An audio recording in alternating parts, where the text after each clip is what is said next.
Alléluia, Alléluia, Alléluia, Alléluia, Alléluia, Alléluia. Shalom, shalom à tous les serviteurs de l'Éternel. Shalom au corps de Christ. Shalom à ceux-là qui auront la capacité et la possibilité de visionner et de bien écouter cette vidéo. Je viens donner ce soir une exhortation qui me vient à cœur au regard un peu de tout ce que l'on traverse dans le ministère, au regard de tout ce que l'on traverse un peu dans l'humanité entière. Il y a quelque chose que j'ai pu comprendre ce matin. Aujourd'hui, nous sommes le 1er juillet. Pratiquement à ma montre, il est 21h30. Il y a quelque chose de très important que j'ai pu comprendre. Mais avant que je ne poursuive et commencer ce temps, nous allons d'abord prier afin de recommander ce temps entre les mains de l'Éternel. Adonai, je te bénis. Adonai, je te lève, toi que le rejeton de la tribu de Juda, toi que le consolateur des âmes abattues, toi que le Dieu seul capable de reconforter, le Dieu seul capable de donner une image agréable à tes serviteurs. Voilà pourquoi, Père, tu as dit dans ta parole que c'est poussé par le Saint-Esprit que les hommes ont parlé de ta part. Adonai, je viens te sceller ces instants, que tout ce qui sortirait de ma bouche, Père, que cela ne vienne pas de ma connaissance charnelle, mais que cela vienne d'une connaissance, Seigneur Père, qui m'a été révélée par toi. Je prie que ta grâce, je prie que ta miséricorde, je prie que tes offerts commencent à saisir, oh Père, l'atmosphère du moment, afin que l'attente du moment, Seigneur Père, soit consolidée et préservée dans ta présence. Tout de toi, Adonai, rien de nous, comme tu as dit dans ta parole, que tu amènes toutes choses à l'obéissance de ta parole. Que le Seigneur te bénisse, qu'il t'élève encore davantage, que la grâce et la gloire de l'Éternel soient notre partage.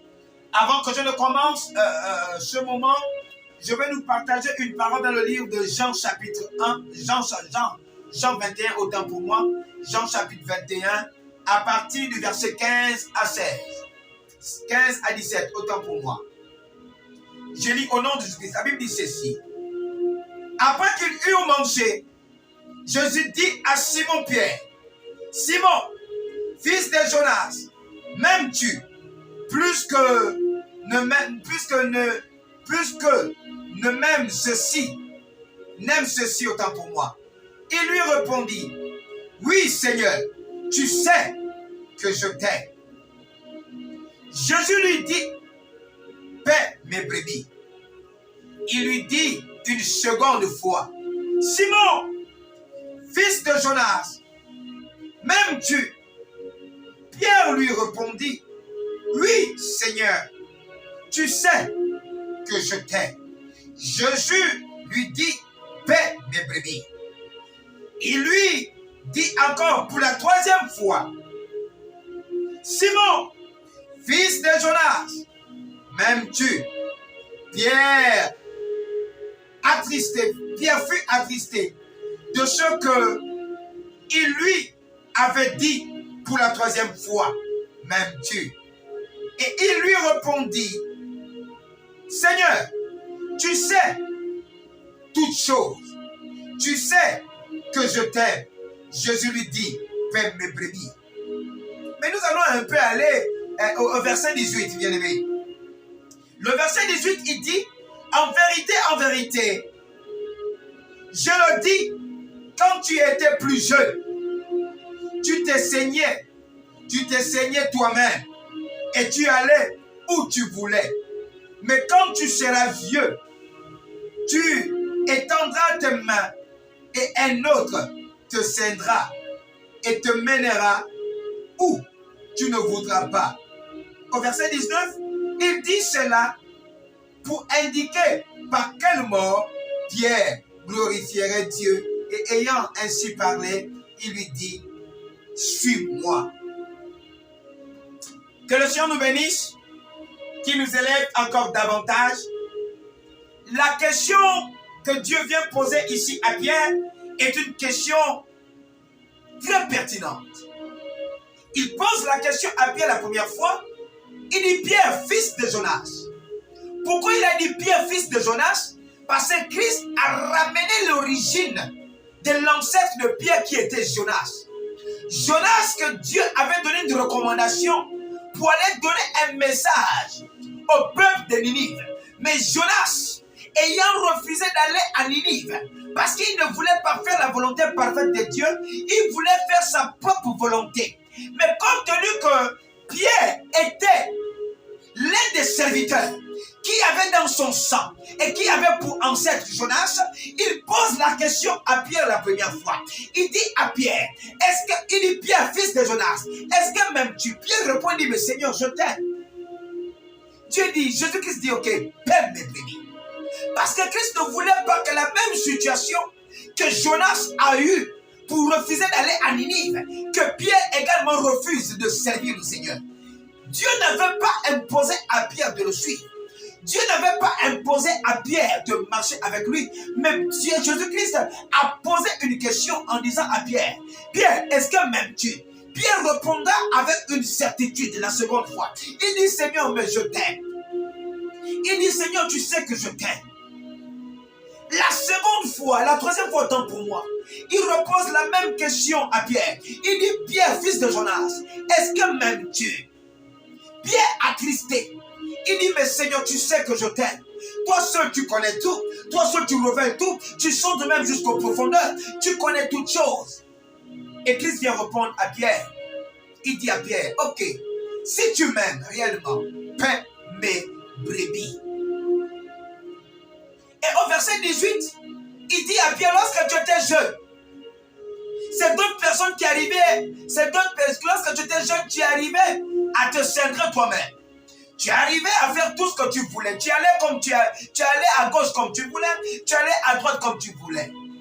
Mais il dit que lorsque tu seras vieux, ce n'est plus toi qui vas te cendrer, c'est une autre personne qui va te cendrer.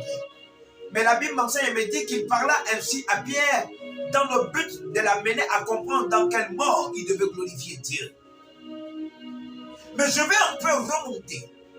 La question que Christ vient poser à Pierre, c'est une question où il voulait voir la détermination de Pierre. Il voulait voir combien de fois Pierre était dévoué à le servir. Il voulait voir combien de fois Pierre était capable de tout abandonner pour le servir.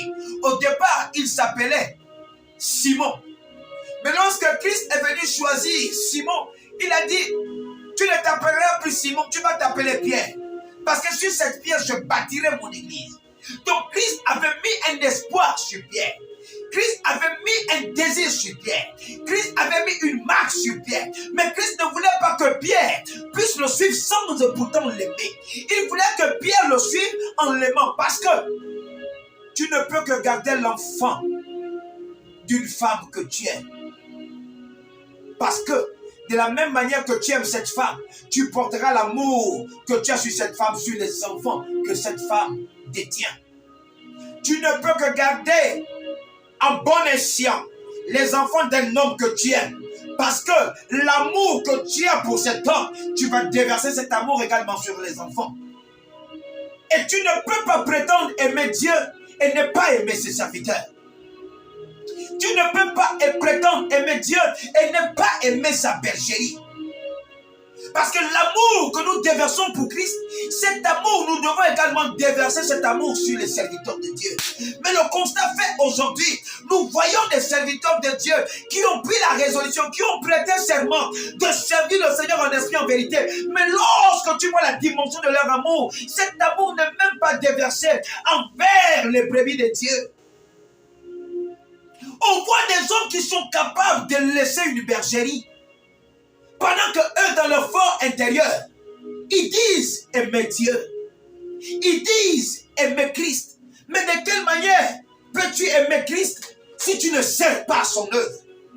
De quelle manière pouvons-nous aimer Christ si on n'est pas dévoué pour son œuvre? Le comble, c'est que lorsqu'il vient dire à Pierre, comme tu étais jeune, tu étais capable de faire tout ce que tu voulais. Oui, la jeunesse dont Dieu parle ici, c'est lorsqu'on était dans le monde. Lorsqu'on n'avait pas encore la vérité, on pouvait marcher comme on voulait.